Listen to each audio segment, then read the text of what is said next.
Financiamento Procultura. Governo do Estado do Rio Grande do Sul. Novas façanhas na cultura.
Olá, sejam todos bem-vindos para o nosso segundo episódio bônus do podcast Mito.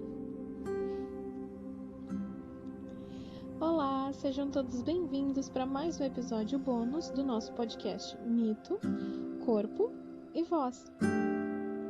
Essa atividade faz parte do projeto Quando o Mito Ganha Corpo e Voz, Redescobrindo a Força de Ser Mulher, que está sendo realizado através do edital Criação e Formação e Diversidade das Culturas, executado com recursos da Lei nº 14.017/20. Então, meu povo e minha pova, conforme foi pedido nas redes sociais, a segunda Iabá que o pessoal gostaria de ouvir um pouquinho mais é sobre Otim.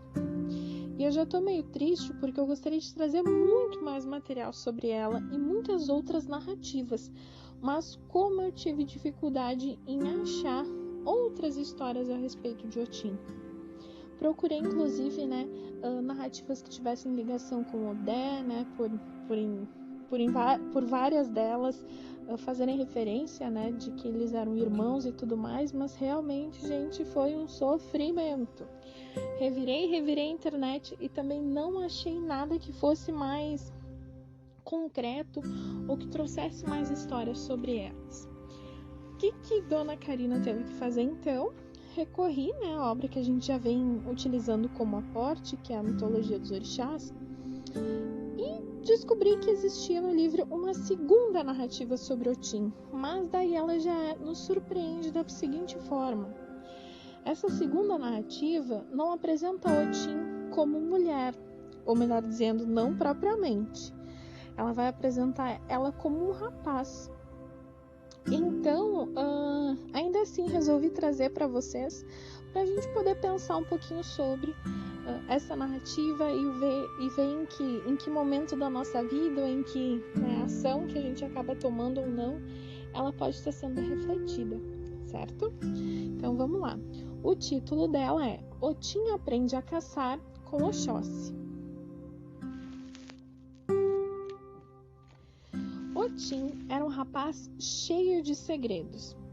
Misterioso e arredio, vivia escondido no palácio. Não tinha amigos, nem amores, nem mesmo uma ocupação que o alegrasse para a vida. Ninguém no palácio deixava Otim em paz, convidando-o para festas, obrigando-o a conhecer gente que não lhe interessava. Pensem vocês que até que um dia Otim, enche as tampinhas, cansa de tudo aquilo, resolve montar no seu cavalo e pica a mula, resolve fugir. Ele deixou para trás tudo que era seu e acabou embrenhando-se na mata que cercava a cidade, pensando que ali poderia finalmente viver solitário como era o seu desejo. Mas Otim, minha gente, foi um filho muito mimado e ele nunca tinha tido que trabalhar para viver. Logo, descobriu que estava sozinho, sim, e como sempre desejara estar. Mas o problema é que ele tinha fome. e não tinha noção nenhuma de como preparar a comida e muito menos como obter essa comida, como é que ele ia comer. Otim, então, estava cansado, faminto e sedento. Até que então, cansado de tanto andar e de tanto pensar como ele iria fazer para se virar no meio da mata, ele resolve deitar-se junto a um tronco. Dormiu e acabou sonhando. Ele sonhou com um caçador que mandava ele fazer um ebó, que é uma espécie de oferenda, Então, esse ebó, ele ia ter, nesse ebó, ele ia estar oferecendo roupas e a sua faca. E tudo que ele tinha para se defender na floresta, ele ia estar ofertando para esse caçador. Otim acordou assustado e fez o que lhe fora recomendado. Tirou suas roupas e as depositou junto com a faca sob uma densa moita de arbustos, à beira de um riacho. Tudo que Otim sempre escondera agora estava à mostra. Mas por alguma razão ele não se envergonhou de seu corpo de donzela, o segredo que o fazia tão infeliz e solitário. Gente, quando eu li essa narrativa, eu fiquei pensando como eu vou abordar, e olha, ela é tão interessante, tem tantos pontos que dá pra gente pensar, a partir dessa narrativa, mas eu fiquei pensando assim, o que propriamente a gente vai pensar? O que vai provocar, Que tipo de provocações eu vou fazer? E no primeiro momento já me vem à cabeça aquela ideia assim, que para ele se descobrir, para ele entender e para ele aceitar quem realmente ele era, o corpo dele, a vida dele, os desejos dele, ele precisou se desfazer de tudo que ele tinha para ofertar para o caçador em sonho, que daí ele aprende. Mas antes dele aprender a caçar, porque o título da narrativa é, que Otim, olha eu já metendo Oxum no meio do bolo, que Otim, ele aprende a caçar por Oxóssi, não Oxóssi o caçador. Então imaginem vocês que esse contato com Oxóssi vai ser só no sonho, Que Otim vai sonhar com ele, que esse caçador vai pedir para fazer a oferenda com todas as roupas e as facas, e daí sim. Só que, por mais interessante que seja essa parte do sonho e tudo mais, é legal pensar, como eu estava dizendo antes, o quanto que Otim precisou se desfazer de tudo que era, das suas construções, daquilo que protegia. Vamos pensar na roupa como uma espécie de armadura. Não falando armadura de guerra, mas aquilo que nos protege, nas nossas convenções sociais, aquilo que nos guarda. Então, quando ela faz isso, eu já dizendo ela, quando ela faz isso de se despir do mundo e para o mundo, pensemos assim, ela se aceita e descobre quem ela é. E esse segredo que fazia ela tão infeliz, tão solitária, que é esse corpo de donzela, Esse corpo feminino que ele carregava e que ele não entendia, a partir daquele momento ela não vai se envergonhar mais daquilo. Parece que assim é um despertar para enfilar ela, E que a partir daquele momento tudo que realmente ela precisava para seguir, para viver ali na mata, ela já teria acesso. Agora, eu tô aqui na bilheteria da rodoviária e convido vocês para uma pequena viagem, porque hoje o episódio é um pouquinho menor. Mas, gente, quantas vezes nós estamos lotados de medos, angústias, de dúvidas, dessas roupas, diríamos assim, dessas armaduras e desses pesos, e que a gente acaba não conseguindo andar, não conseguindo seguir adiante por causa desse peso. E quando a gente começa a se desfazer e entender que tem muita coisa que a gente carrega que não é nossa, tem muita bagagem que a gente carrega que é de outras pessoas, de outras situações, e que a gente acaba puxando para nós mesmos. Quando a gente se desprende disso, quando a gente começa a pensar em nós, nesse momento, tudo muda, E a gente entende realmente quem nós somos. Porque às vezes a gente está sofrendo pelo problema dos outros, chorando pelas dores dos outros. E, novamente, não é ser egoísta, não é ser egocêntrico, mas é sempre pensar em nós, né? Pensar na nossa vida, na nossa história, nas nossas escolhas primeiro. Então, eu entendo também que essa parte de Otim, né? Ela deixou todo o luxo.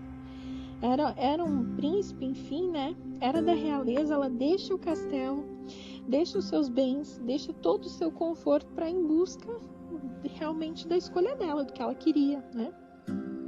E eu tô trabalhando agora, por mais que a narrativa fale como ele, eu acho que quando realmente ele se aceita, esse despe, entende o seu corpo, entende a sua escolha, entende a sua, né? Pra mim, a todo momento sempre foi ela, né? Pra nós. Agora a descoberta foi muito mais dele. Karina, que viagem é essa? Não, mas é mesmo pra gente pensar no quanto que essas descobertas elas vão passar não só pelo corpo, né? Não pelo corpo físico, mas também pelas nossas angústias, pelas nossas escolhas. E o quanto é bonito a gente poder estar se despindo desses medos, né? Se despindo dessas convenções em busca realmente de quem nós somos, né? Desse nosso corpo escondido que acaba ficando lá no fundinho, em meio a tanta cobrança, em meio a tanto medo, em meio a tanta, né, remorso que a gente também tem de algumas situações, não só daquilo que a gente fez, mas também daquilo que a gente deixou de fazer. Então, por fim, é como se fossem peças de roupa que a gente vai colocando, né, umas em cima das outras. Quando vê, a gente tá parecendo um ursinho polar de situações que a gente não precisaria estar vivendo, né? Sei lá. Viagem, né? Talvez não. Pra mim faz sentido pensar dessa forma.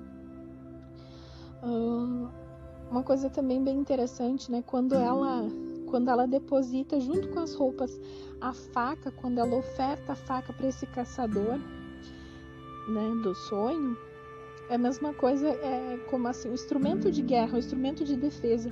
Ela abre mão, melhor dizendo, abre a mão não. Ela abre mão. Ela sai da defensiva. Ela, né, baixa a guarda. Então isso também é interessante, que em vários momentos da nossa vida a gente precisa estar fazendo isso também para enxergar melhor, né? Nem sempre na hora da caça ganha quem tá com a arma em punho, mas eu acho que ganha quem tá realmente observando toda a cena. Não sei, pensando nesse sentido assim, né? O quanto que também a gente tem um momento de lutar e um momento de baixar a guarda, né? Tem um momento de embrenhar-se na mata, um momento de se descobrir, um momento de silenciar e um momento de realmente fazer barulho. Então, talvez Otim aqui nessa narrativa para nós, que sempre, né, ela foi contada, pelo menos do que eu tive acesso, como aquela caçadora, aquela mulher, né, que fica escondidinha na mata, que ninguém conhece, que tem os seus segredos e tudo mais, mas quem de nós não tem os seus, né? Os seus segredos, os seus medos e as suas angústias. Então, quando a gente se permite se despir dessas preocupações, e óbvio que não é fácil, óbvio que a gente não consegue fazer tudo de uma vez, que é uma construção e desconstrução diária, como eu vinha falando nas outras narrativas, mas pensar o quanto que é enriquecedor, né? Quanto a gente cresce. Não é questão de se mostrar fraco, mas é de se mostrar incompleto. E quando a gente entende que nós somos incompletos, que nós somos errantes, que nós temos medo, eu acho que tudo faz mais sentido. Porque aquela couraça da cobrança de não poder errar, de não poder chorar, de não poder ter medo, ela cai por terra.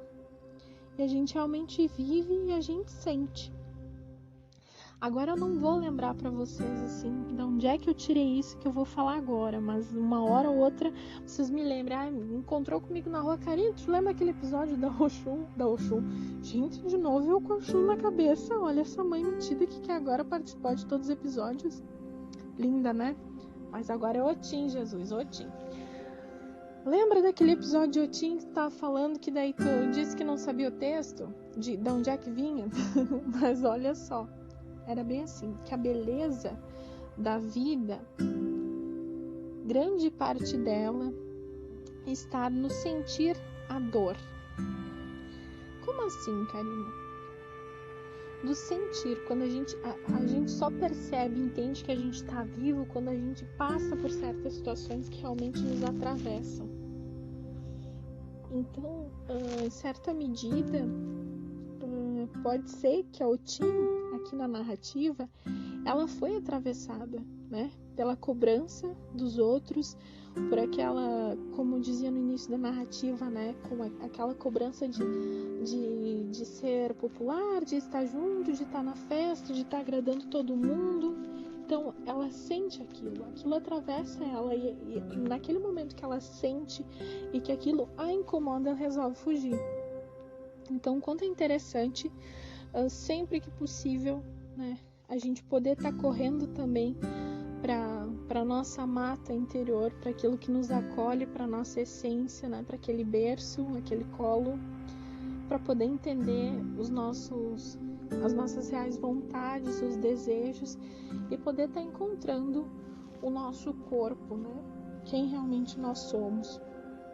Então, nesse sentido, eu acho que essa narrativa de Otim nos convida a pensar sobre isso, né? O quanto é importante desarmar, baixar a guarda, para poder perceber quem nós realmente somos. Certo, minha gente? Então, eu espero que tenha feito sentido alguma parte, algum trecho para vocês. E a gente segue nos episódios bônus para falar também sobre as outras Iabás, tá bom? Beijo!